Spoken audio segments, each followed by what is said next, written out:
தமிழுக்கு நிகர் தமிழே, தமிழனுக்கு நிகர் எவரே. 2 அடியில் நம்மால் எதுவும் செய்ய இயலாது என்று எண்ணும் மனிதனிடத்தில் 2 அடி குரலில் எதையும் நம்மால் செய்ய முடியும் என நம்பிக்கையை ஊக்குவித்தது திருக்குறள். வணக்கம் குழந்தைகளே.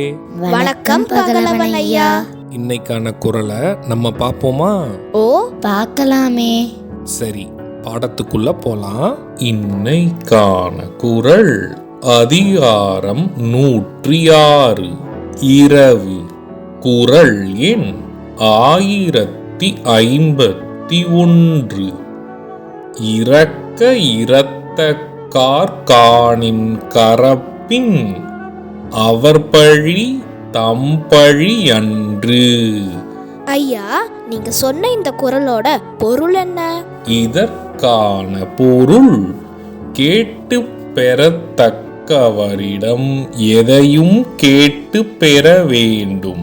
கேட்பவருக்கு ஒழித்து ஒருவர் இல்லை என்று சொன்னால் அது சொன்னவர்க்கு இழிவே அன்றி கேட்பவருக்கு அன்று. இதுக்கு ஒரு உதாரணம் சொல்லுங்களேன்.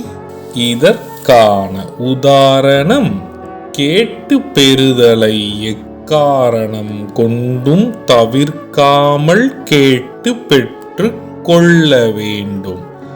இல்லை என்று கேட்பவரிடம் கொடுப்பவர் கொடுக்கக்கூடிய பொருளை வைத்து கொண்டே இல்லை என பொய் கூறினால் அது கேட்பவரை விட இல்லை என பொய் கூறியவரின் மதிப்பையே குறைக்கும்.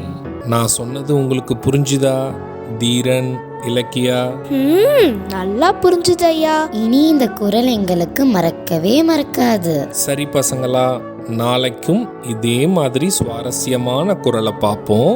நீங்க வீட்டுக்கு போன உடனே என்ன பண்ணணும்? இன்னைக்கு நாங்க படிச்ச குறளை அப்பா அம்மா கிட்ட சொல்லி காட்டுவோம்.